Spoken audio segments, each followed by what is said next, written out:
pile. Hello everyone. We are near the compost pile.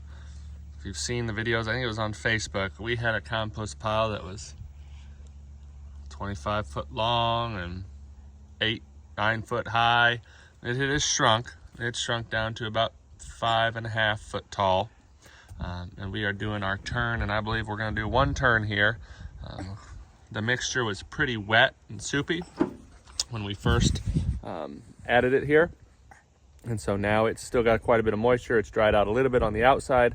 So we're taking that outside and putting it in the middle.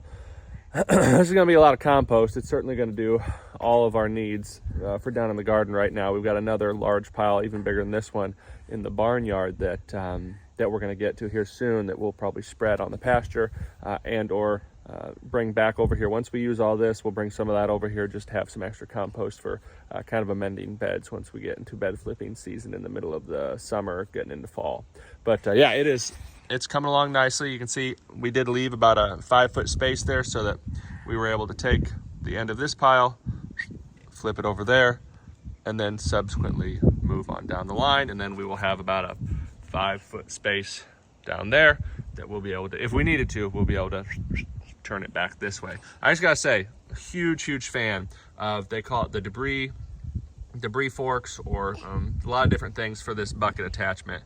My goodness, moving real hay stemmy compost material like that is impossible. Once we get to about that material, it still is very tough to do with just a straight bucket.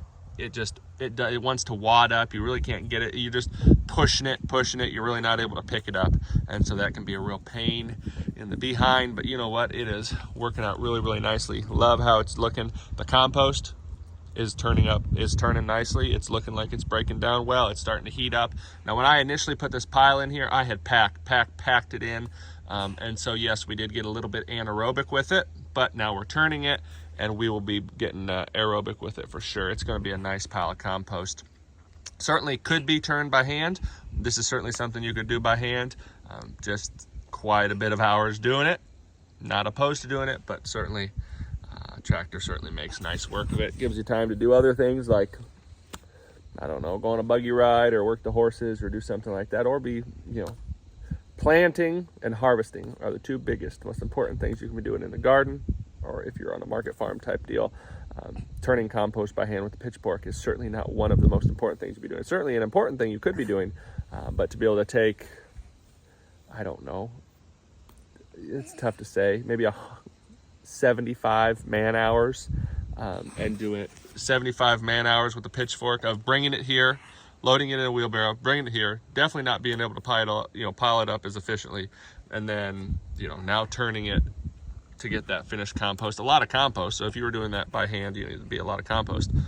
But what this tractor can do, or any sort of small machinery can do, is certainly helpful. So we are going to get to turning, and we'll kind of show you as we get turning, and then we'll see it kind of a finished product. But here, let's start her up here.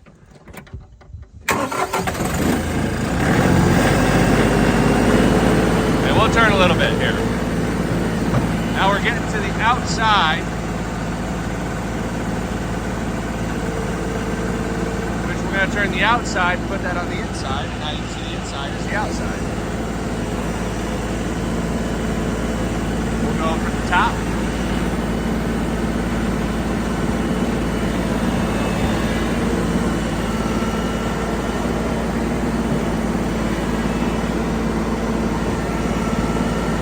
Definitely some steam coming off there. I didn't get a huge chunk, but the top will be the bottom now.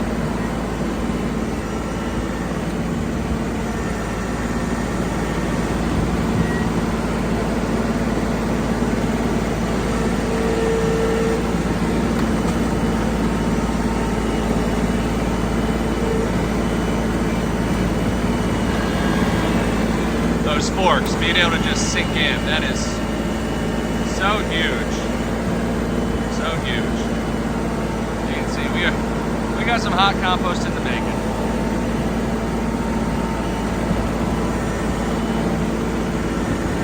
One thing I also like about the forks is if you do have some chunks in there, You can kind of bring it down to the end of the forks, kind of tap your bucket a little bit, and it breaks it up over those forks, almost like a flower sifter kind of deal. So that is nice to have that option as well.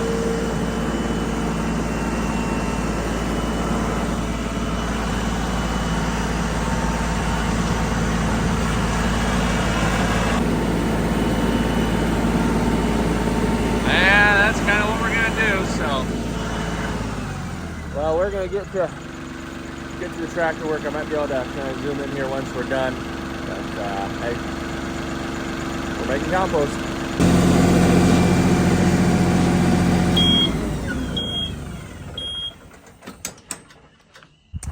So, like I said, this was the first turn, big turn. I don't know if we'll need to do any subsequent turns. We will see. I would like to have this ready for the garden here in a couple weeks, so I may come in actually in 3 or 4 days and turn it one more time. But from what the material was, it was a ton of hay, a lot of horse manure, and obviously horse urine and things like that. Some leaves, but mostly spent hay and horse manure. I had bedded down my whole barnyard with hay that I had bought, organic hay from someone I trust. I know it's organic, and but it was full of broom sedge, so the horses wouldn't eat it. Well, they chopped it up with their hooves and they pooped and peed on it. So you might ask, why spend all this time on this compost when you could buy compost and then just use it in your garden? Well, if you're not aware, there's a ton of people that have bought organic compost, who have bought compost that they can trust, and aminopyralids, persistent herbicides that people are spraying a lot of Grazon is what's being put on hay.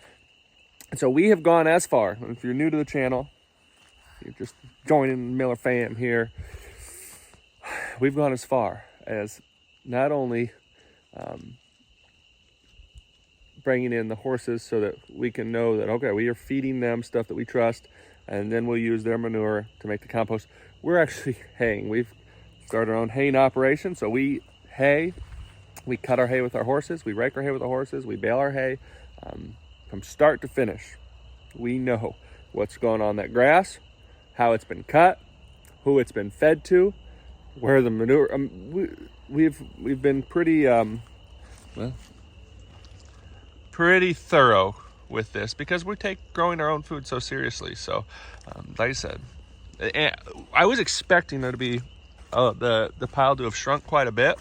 Now I did fluff it up a good little bit here, but this is about as much of my cement pad that I had on the other side, and it's still a nice big pile. I think a lot of that is the fact that I had really tamped it down, really pushed her down when we created that original pile. So this will break down a good little bit, but I think we'll be good. It's nice and warm. You come by it, you can feel it. It will really start heating up now that we've got that first turn. So I'm excited about that. I'm excited to get it down into the garden and get things growing along. The garden's really coming along. The grass is starting to green up. The trees, we will be back in our treed forest homestead before too long. But hey, thank you for liking, sharing, subscribing, following along with our family. If you haven't already, hit that little bell. Be notified when we post new videos here on YouTube. And you got anything? Did I miss anything, Breck? Did I miss anything? No, Breck's ready to take a nap. Bye-bye, everyone.